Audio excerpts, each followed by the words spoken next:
Have you ever wondered what is the best tour to get a golden frying pan on? Well, here we go. I have come across an amazing spreadsheet here that has collated all of the data for all of the golden frying pan drops in TF2 throughout history.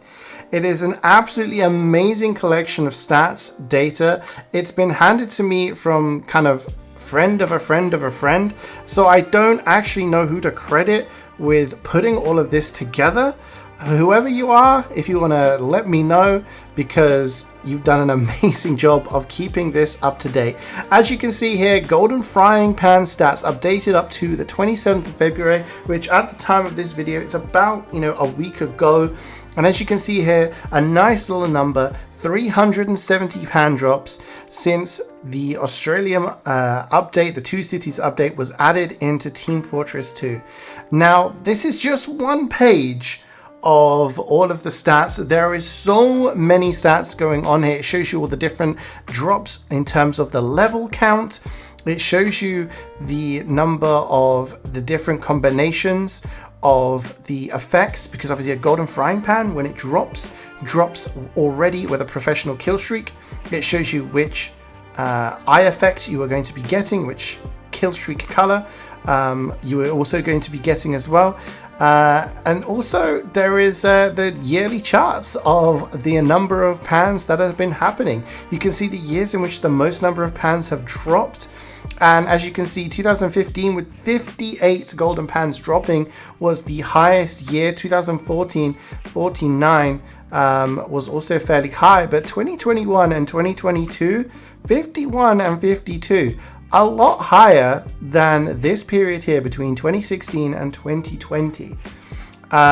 So does that mean there were more people playing? Does that mean that they increased the drop rate? Because if you remember, a couple of years ago, I actually talked about whether or not they had actually increased the drop rate of the golden pan, because we were seeing more golden pans.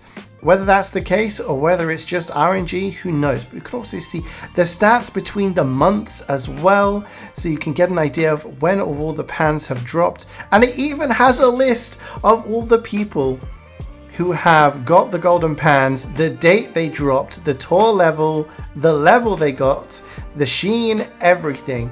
And there's also links to whether or not these drops are on YouTube or anything like that. And it goes all the way through here. It even lists if people have found 2 golden pans. As we scroll down here, we're gonna bump into a lot of familiar faces. One of my friends also, if you remember, Lee Harold here, I posted a video of his golden pan drop when I was playing with him, and he also got a second one. He's one of 3 people to have found 2 golden pans from playing MVM. And yeah, like I said, it's updated up until the end of February. But one thing I did want to talk about, I mean, a lot of people's eyes probably immediately looked at the level count and how many people got a level 1 golden pan, which most likely means they found a golden pan on their first tour. There's some very lucky people out there. That 54 is a lot higher than any other number here. The second highest is in fact level 2 at 29. So some people are going to look at this and say, hey, you can get a golden pan on tour number 1. It's much more likely. There's just more people playing their first tour than there are people playing their 100th tour. That's what I'm going to go with there, maybe. But one thing I do want to look at is this lovely little stat chart here, Operation Origin count, and it shows you the count on how many golden pans have been found on each tour. Now, of the 370 golden pan drops, okay, 304 have been found on 2 cities. 304 out of 370. That is a massive amount. That is a huge proportion of golden pans being found on this singular tour alone. And it does pose the question, why is this? If we go back to the chart of, when these golden pans were dropped and what tours, as you can see at the beginning, 2013, when, the update was added, it even says here, Australian drops were only obtainable on the Two Cities operation. You had to play Two Cities, and that was the only place to get Australiums. And this is why all of the early golden pans in the first early period was only in Two Cities. But when we go to about a year later, the MVM update, December the 22nd, 2014, so around a year later, just over a year later, 13 or so months, the drop was obtainable from all advanced expert operations. And that's still the same now. So there was about a year period where you could only get Australiums and therefore golden pans on Two Cities. But since the end of 2014, so we're talking over 8 years now, you have been able to get Australiums on any MVM tour on Man Up that is advanced or higher, which is all of them except Oil Spill. Basically, Oil Spill is intermediate, but you have Steel Trap, you have Mecha Engine, and you have Two Cities, which are all advanced, and then you have Gear Grinder, which is expert. All of those will drop Australiums. And it was a week later, on December the 29th, that the first person got a golden pan from a tour other than Two Cities, and it was in fact on Gear Grinder. And you can see here, the first one on the 15th of January of 2015 was the first on Mecha Engine.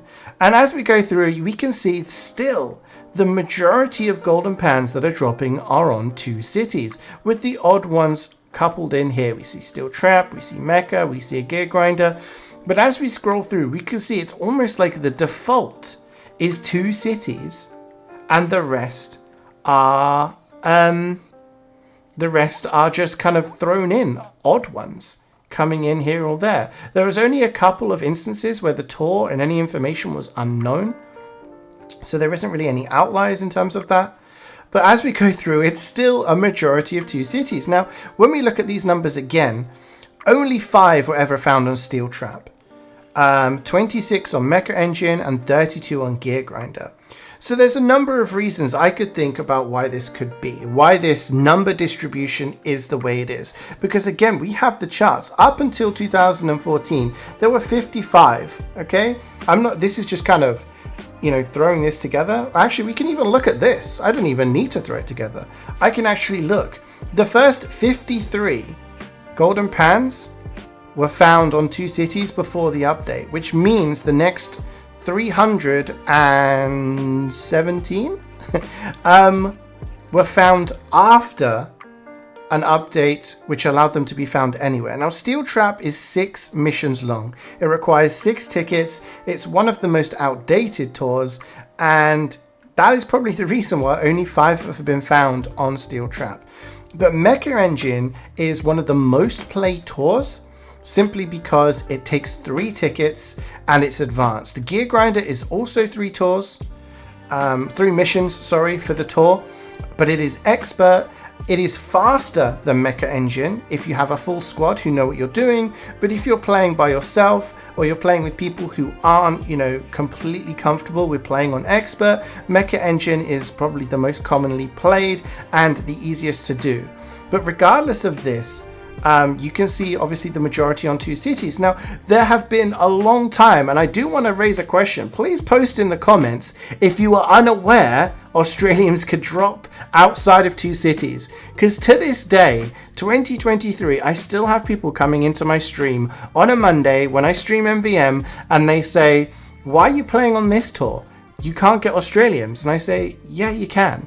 It's been that way since the end of 2014. You can get Australians in a lot of tours now, not just Two Cities. And it seems like this information isn't widespread, so maybe the vast majority of the player base are playing on Two Cities. And that is why the vast majority of the drops come from Two Cities. That they're only playing Two Cities because they're unaware of the fact that the drops can happen on the other tours.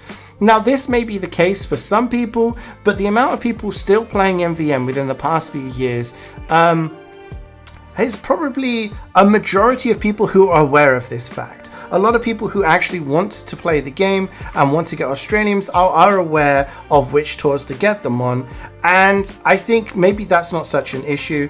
However, if I refer to another video I did a few years ago, where to get the most profit in MVM, I did say Two Cities was the slightly better option. It takes one more ticket than Mecca and Gear Grinder, of course.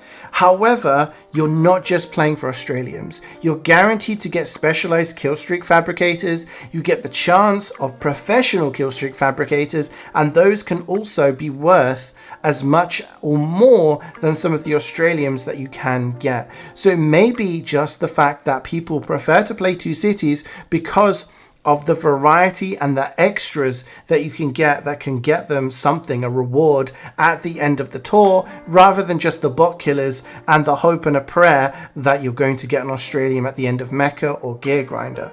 The other thing would be that the odds for getting a golden pan are heavily weighted towards Two Cities. I don't think that's the case.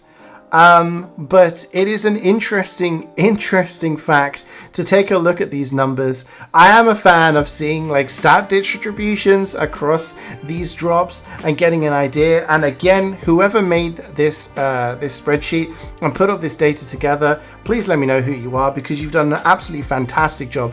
And I think it's brilliant to see all of the numbers in one place and get an idea of where all of these drops are coming from. But what do you guys think? Again, let me know what you guys experience with MVM is. Do you mostly play Two Cities? Is there a reason you do that? Are you more of a Mecca engine or Gear Grinder grinder? What is the case? Because honestly, when I first saw these numbers, I was shocked. I did not expect it to be that heavily weighted towards Two Cities. Anyway, guys, I think that is enough for me. Thank you so much for watching the video. Again, please let me know what you think in the comments. I'd love to read it, and it'll be really interesting to see your thoughts, especially on a topic like this. But as always, take care of yourselves, and I'll see you next time.